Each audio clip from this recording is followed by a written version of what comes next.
Oh, oh, oh, hey, hey.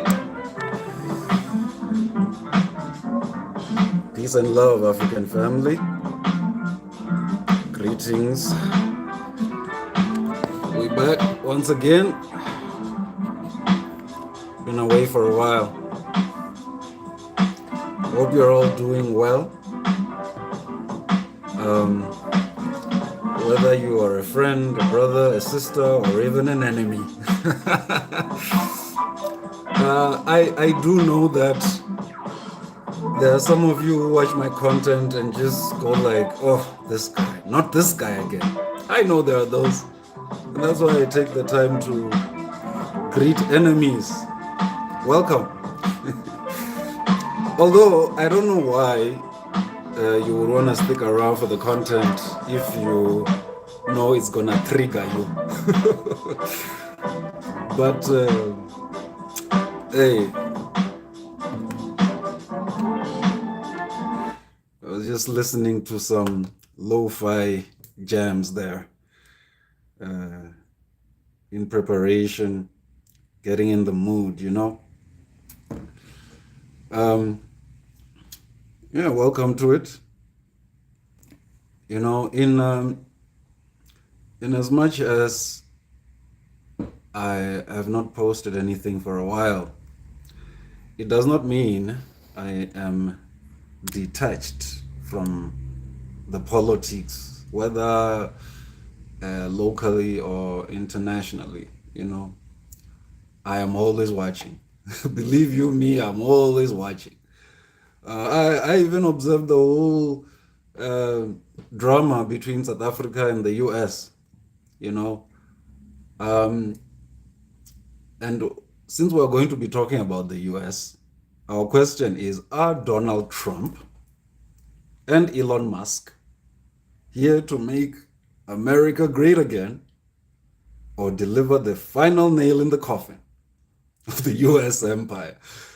You know, uh, obviously, as an African and as a Pan-Africanist, I wouldn't associate with white nationalists for obvious reasons.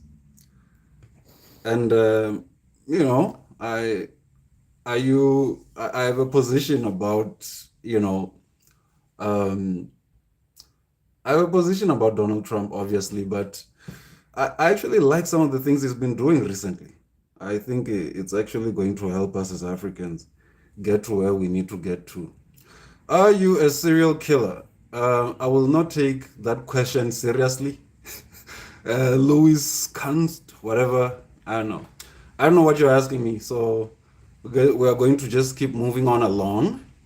Uh, we won't let you troll us. So yeah, that's the question. I mean, MAGA, make America great again. The MAGA crowd. So the thing that inspired me to want to talk about this was the recent story where uh, okay, let's not get into the South African situation first, but this recent story in the US where um, Doge, you know, the Department of Government Efficiency, and they said they're trying to make government lean, trying to make government work, you know, and all of that. So they fired 300 employees responsible for the nuclear arsenal of the US, right? And I mean, these are the people who run on the ticket of competence and merit and all of that. I don't know for you if that sounds competent. And then they realize that, oh gosh, we've done a blunder. And then they try to rehire the people again. But then uh, they couldn't get hold of all of them, you know, after they fired them. So I don't know, you know, those of you who believe these are the people to take you to the promised land. Well, I don't know. Um, and I remember Trump when he first came in. There's a speech he made where he said something about we will establish a what is it? Did he say a merit-based colorblind society. Oh boy, we are going to create a merit-based colorblind society. And I mean, I ask myself a lot of questions about that. Um, you could say I'm a Trump hater, but I just look at politics and what's happening and I talk about it. You can call me a hater if you want. That's cool. Hi, everyone from Glendora, Mexicans for Trump, from Los Angeles. Welcome. I look at politics, geopolitics, and I speak my mind on it.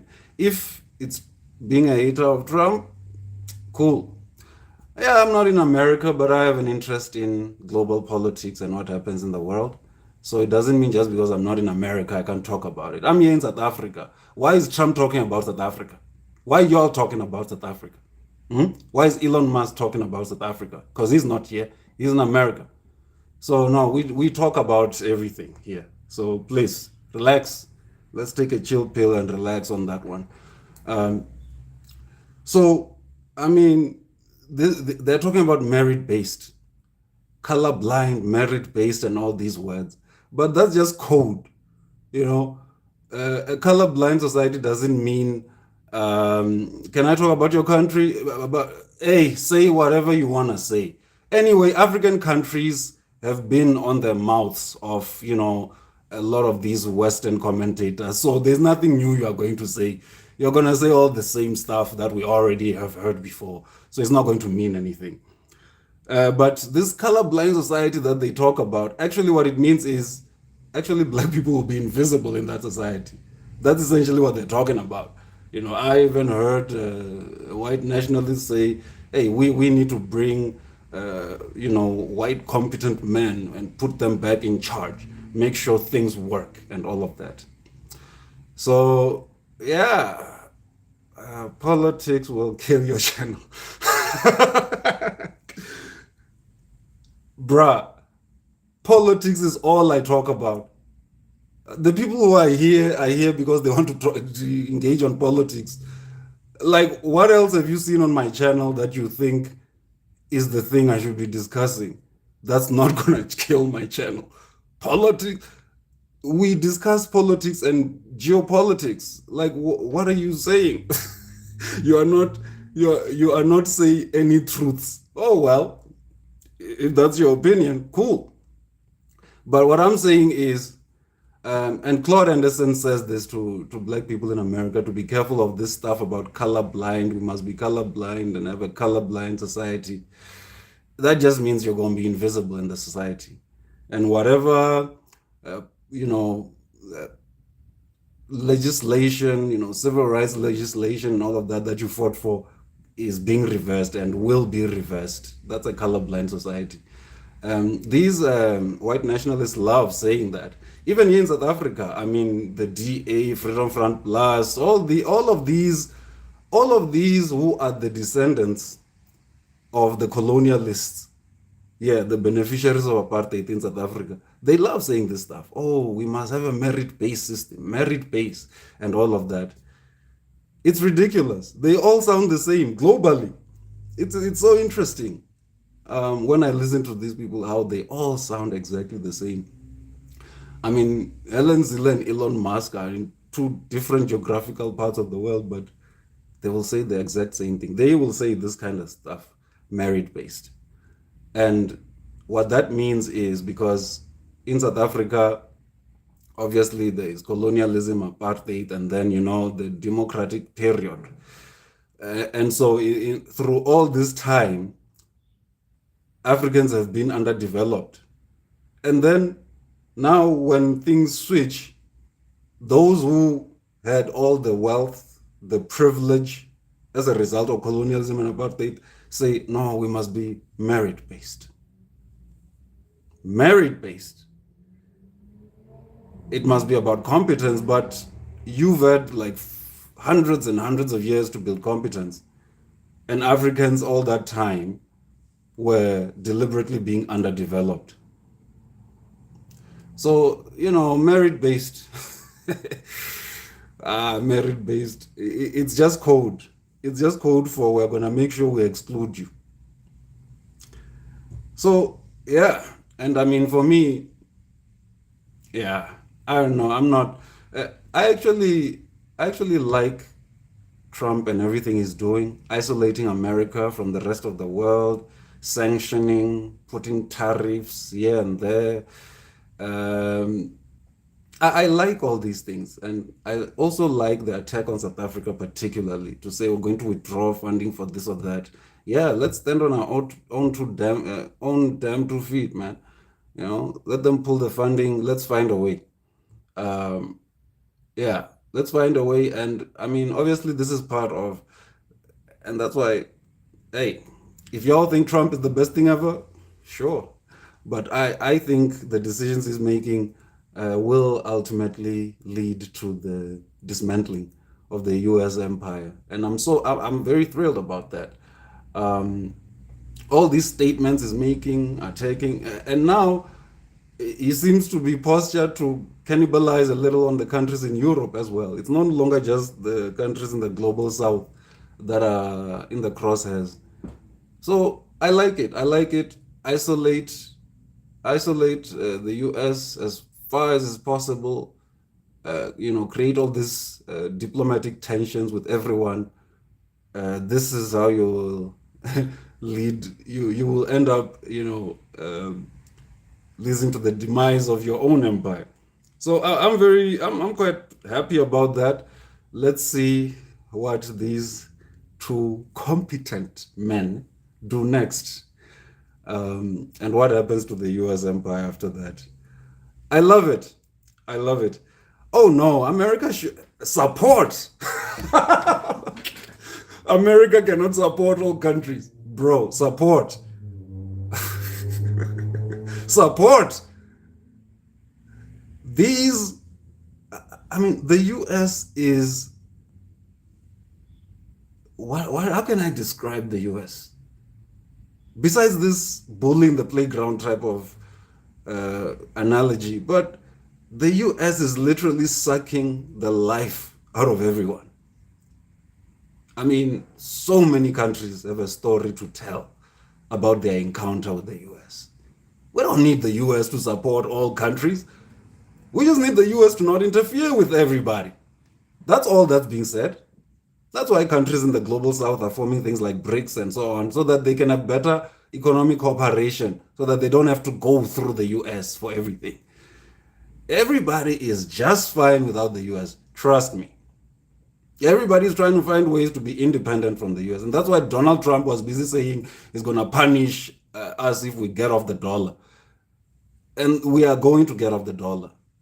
And we are going to find ways to trade in our local currencies so that we can rid ourselves of this leech, this vampire sucking our blood.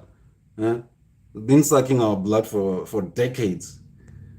So no, support. America cannot support all countries. Please. We know what that support looks like. And yeah, thank you, but no thank you. Now, this money that Trump has said is frozen to South Africa, I hope he's just gonna get rid of it. Thanks, but no thanks. We need to find a way locally how to take care of our needs. Now, I also saw a march recently by white South Africans. Apparently, there's a white genocide, y'all, in South Africa. White people, as Trump said, the government of South Africa is doing terrible things. The leadership there is doing terrible things to certain classes of people. They're just taking, confiscating land, blah, blah, blah. And that's your leader. This is how he does diplomacy. Not not one shred of evidence to any of the claims. I mean, I read that tweet that Trump did about the government is doing this and that, they are expropriating land. And then there's Elon Musk with this narrative about a white genocide. And guys, I live in South Africa. Please, someone direct me. I want to go and report on this. Direct me, please, to the exact location. Which province? Which town? Which city I want to go and cover this white genocide. I want to report it to y'all. Please, somebody, share with me the details, y'all. Because I live here. I've been in Limpopo, I've been in Gauteng, I'm in KZN now. I've traveled around. Where is this? Everywhere I go, white people live very nicely and very comfortably, on average. So I don't know, man. Someone, please. I need the location. Send me that location, yo. I wanna come and cover that story. You know. Um, yeah, I know. Juan G. Barboza. Uh, I hear what you're saying and all of that, but no. We need to talk about, if we are talking geopolitics, we talk about all countries. There's none of this stuff about, oh, talk about how you can make your country better. Part of making this country better is having our leadership have a healthy relationship with other countries, including the United States. And healthy means interests on both sides considered, and not just this one-sided thing. And so, yeah, that's how we make our country better, by having a sensible diplomatic relationship with all the countries in the world. So, yeah, I saw that much white genocide in South Africa, and then Trump responds and says, "No, you white Afrikaners in South Africa, because you are being persecuted." Oh, so terrible. Because you are suffering so much. I will give you special refugee status just for you, special for you. Come to the United States of America. Now, I don't know how I don't know how people in the US feel about receiving our racists, because I'm happy to let them go, yo. I'm happy for all these racist white nationalists, people who don't want to contribute to positively to South African society, who are saying they want to leave and go to the US. I'm happy. I'm happy to ship them off. I'll even help them pack. I will start a fund for them if I have to. Y'all can take them. And Elon Musk, y'all can keep him. I mean, there's no real connection between Elon Musk and South Africa, realistically. Tell me one positive thing Elon Musk has ever said about South Africa and his upbringing here. So, no, I got no love for Elon. He has no love for South Africa and our people. So, it's cool. Stay there. And then bring these other people of yours, well, AfriForum and them and all of that whole crew. Please take the whole bunch. We are happy to let them go, because for them to come to their daddy Trump, Zaddy. We are happy to let them go. Y'all can keep them. More than happy to let these guys go, because then that way we will remain in South Africa with people who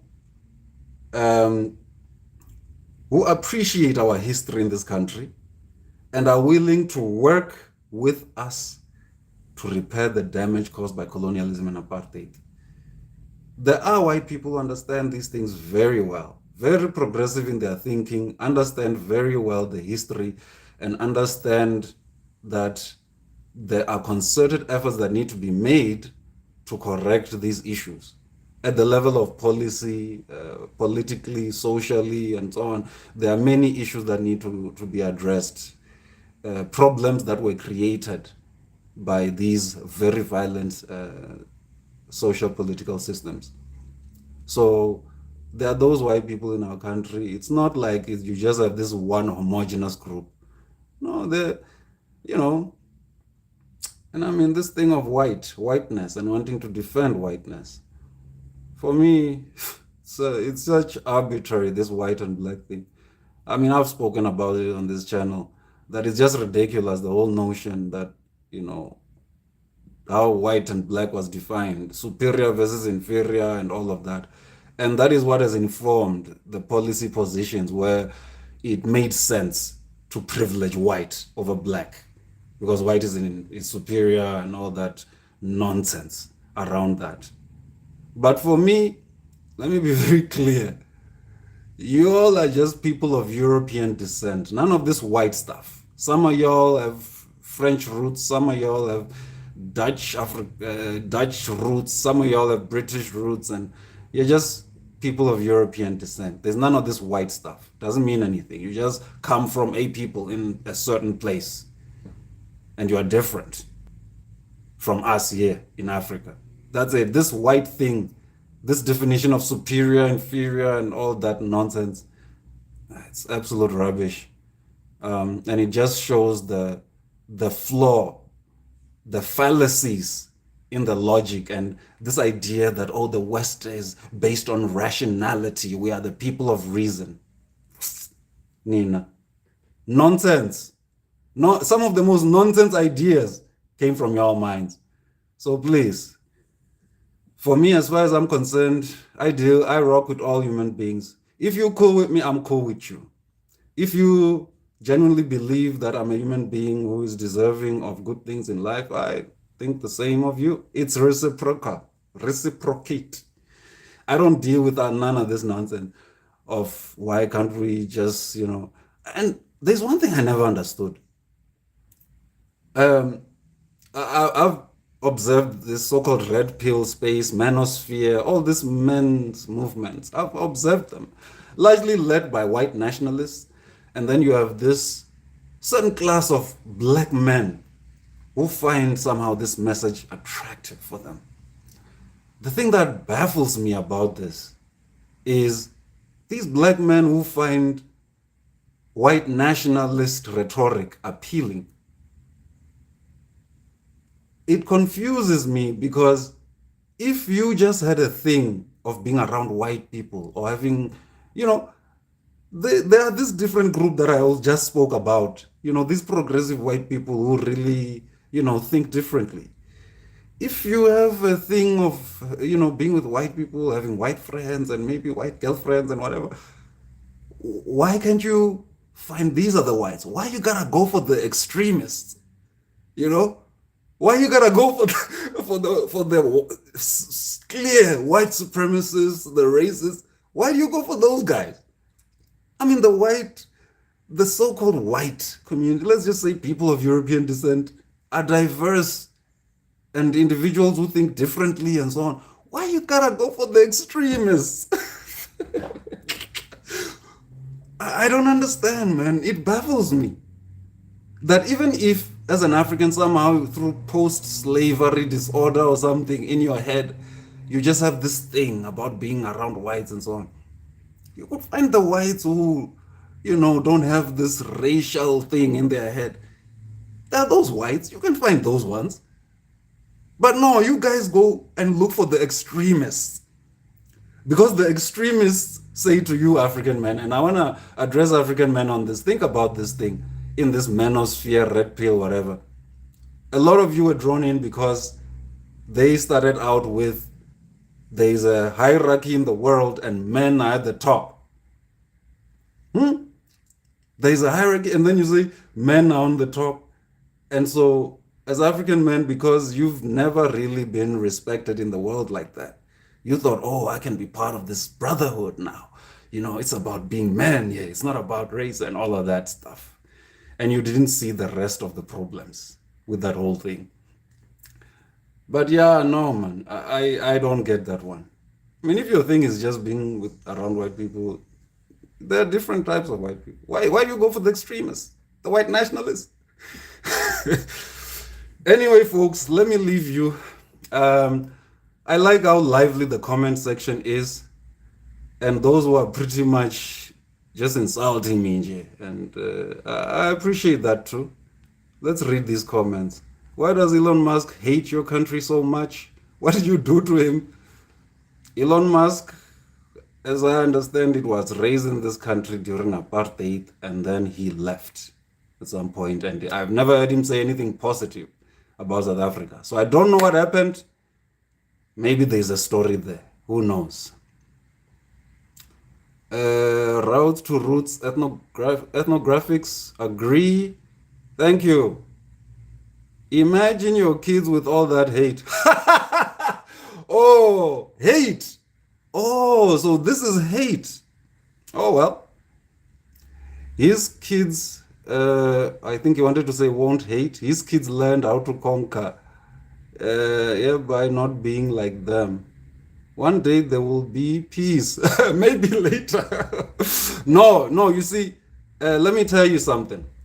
Peace, peace is going to come when American hypocrisy and hegemony ends.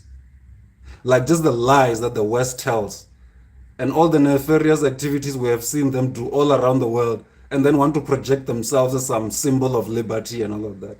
That hypocrisy, when all of that double speak and, when the occupation in Israel is okay, but, what Russia is doing is wrong and all these weird positions, these double standards that are constant. When that ends, I'm telling you, we're going to have peace. And then the US stops invading other nations, doing regime change operations, assassinating leaders they don't agree with. When they stop that, then we'll have peace. Until then, as Bob Marley said in that song, based on Haile Selassie's speech, that until a color of a man's skin doesn't determine his position in society, until we don't have first class and second class citizens in any nation, there will always be war.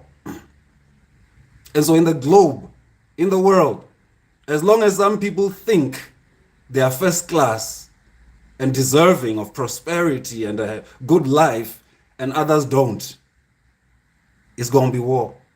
That's where the war is coming from. Because some people don't respect other people's humanity. And so you can't come to me, disrespect my humanity, and then you expect me to... Nah, I deal with you the way you deal with me. That's it. Why always blame America? We are far away. Oh. One, please go learn a bit about geopolitics, international diplomacy and relations. Then we'll talk. Brother, you're a reasonable mind. Thank you for your clarity. No, thank you. Roots to roots, ethnographics. No, one love, my brother. I'm about to hop off now. I think I've said my piece. I've said what I need to say. And that's really it. If we're going to have peace in the world, that's where it starts. No more this first class and second classes of human beings. And some human beings deserve to be killed and to suffer. Others don't. Others deserve violence to be meted against them. No. Let's be real about this thing. Keep doing these, brother. I will join you consistently. I'm in Canada. Hey, my brother, thank you very much for the support all the way from Canada. I appreciate it, man. Yeah, these were my thoughts. I'll try to keep a consistent posting. And by the way, I don't always blame America. It's just America just does stuff that you're gonna blame them for. They just do it. USA beat Canada in hockey. Juan. Now you're just being petty. Why are you being petty, Juan? I mean, my brother in Canada, he seems cool. Come on now, Juan. Don't be like that. I mean, look, it's okay. If you lose a political argument, you don't need to resort to this kind of thing. But anyway, African family, one love. Let me love you and leave you. Friends, brothers, sisters, enemies, all shebang. One love. Until next time, y'all. Peace.